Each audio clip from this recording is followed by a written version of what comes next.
Yo, what is up guys? So I haven't made a video in a few months since I've been dealing with a bunch of stuff for high school and just like life in general. And I can finally say that it was nothing like anime. I was promised a harem, but what did I get? Smelly ass bath. But now that I graduated, I wanted to reflect on the effect that anime had on my life and the ones that changed it.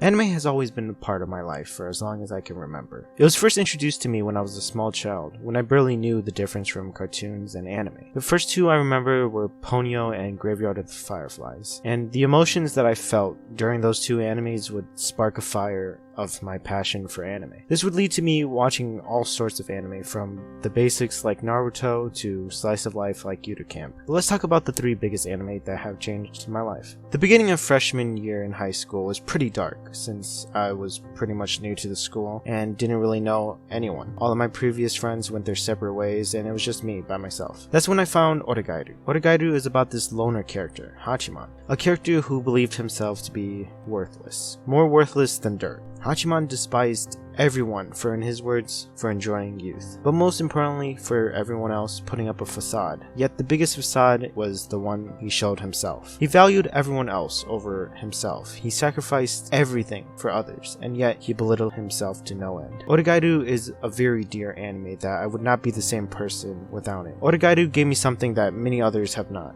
a perspective on life. I gravitated towards Hachiman's personality during that time period because Hachiman was a loner, a person who would be alone and be narcissistic all the time, thinking he was always better. I felt like that his character spoke to me back then. Both loners, both thinking they're better than others, both wanting to be genuine to themselves. I felt like that he was someone I could relate to, despite him being an anime character. It felt like that we were pact brothers. That's why when in season 2, when a specific scene happened, I felt like I was betrayed. I felt like he was betraying my personal self that I entrusted with him. I was searching for answers on why I felt like that, the way that I felt towards Hachiman after that scene. That's when I found it, a video that told me something that I wouldn't forget, and I quote, "There isn't going to be a Yuki or Yukino in real life. There won't be someone who will be there to push you up like them." They were harsh words, but I knew I needed to hear those. I've always been waiting for someone to be there, for someone to be that pushing factor to get my life started, but I realized that there just won't be that person in my life. But it took me a while for that message to fully realize, years later.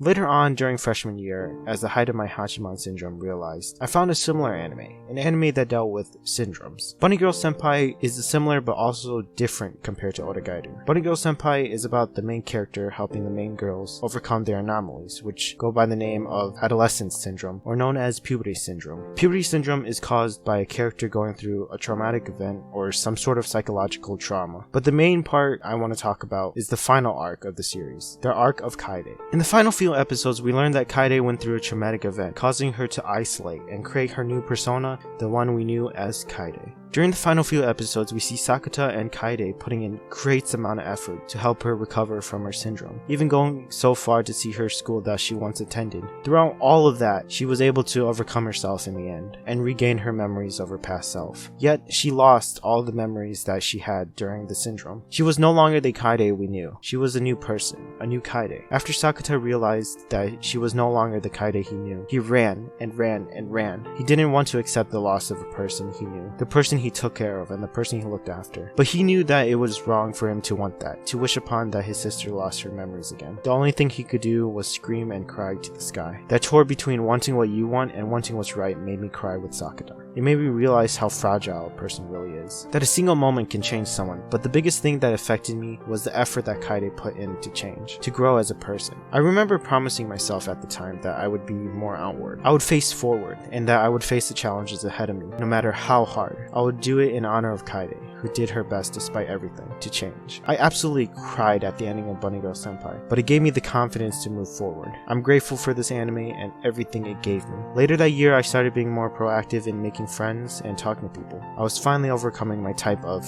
puberty syndrome. As I continued high school, I gained more friends, experiences, and more ambitions. But as I was on the height of gaining experiences and being more active, 2020 hit. During my third year of high school, I was back in isolation. I was trapped inside my own thoughts once again. The only escape was through anime. I would watch endless amounts of anime to no end, but one anime stood out to me from the rest. Well, actually two. The first one was A Place Further Than the Universe, and the other is NonBeauty. Let's talk about A place further than the universe. This anime is honestly so amazing. It's about these 4 girls who happen to meet on a journey to Antarctica. You go on a journey with them through all of their hardships, through all of their pains, through all of their growth, and we get to see them succeed in something believed to be impossible. When I was watching the anime, I kept rooting for them. I wanted to see them succeed. The beautiful story of growth, change, and jumping into the unknown is so amazing. This anime showed me something that I wanted, an adventure to the unknown, as unknown as Antarctica.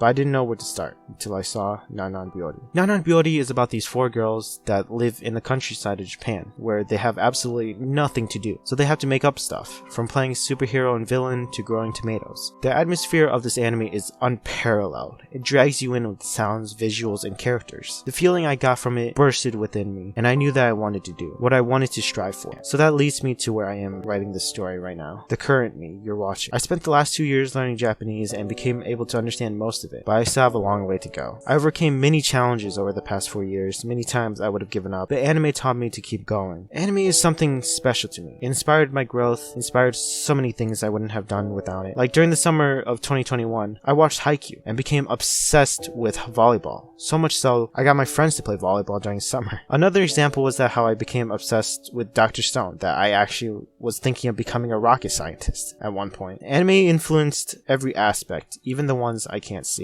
I have to thank this medium for creating this person that I am today. I would not even be close to who I am if it wasn't for it. There's so many small details that I can't fit into a single video. So many other anime that I want to thank, like Yudu Camp to Burakamon, but I will probably make a video on each of those in the future. Now that I graduated high school, I think I want to focus more on this YouTube channel that I currently have, since I really like making videos and just throwing out my opinion out there. I think I'm also going to focus on perfecting my Japanese. Honestly, it's kind of crazy how I graduated high school already. It felt like time passed so fast. It felt like I was just a freshman not that long ago. I think the biggest takeaway from this video is that I don't know how your life is going or where it needs to go. I'm just a regular teenager, the same as every other. My word isn't gospel and it isn't the truth. You'll have a different scenario, you'll have a different life. Life is like that. An unforgiving ocean of uncertainty and pain. Sometimes it feels endless. I think what I'm trying to say is that even when you feel like you're at your lowest, just keep going. Anime and life have taught me not to give up on things that are important in life. Life will always change for better or for worse. The thing that counters this is your willingness to stand up. I'm going to leave you a quote from Origairu. Yeah, I'm being stupid. I know it's not the question. I know how this will end. I'll be left with nothing. Even so, I want to think, writhe, struggle, and find something genuine.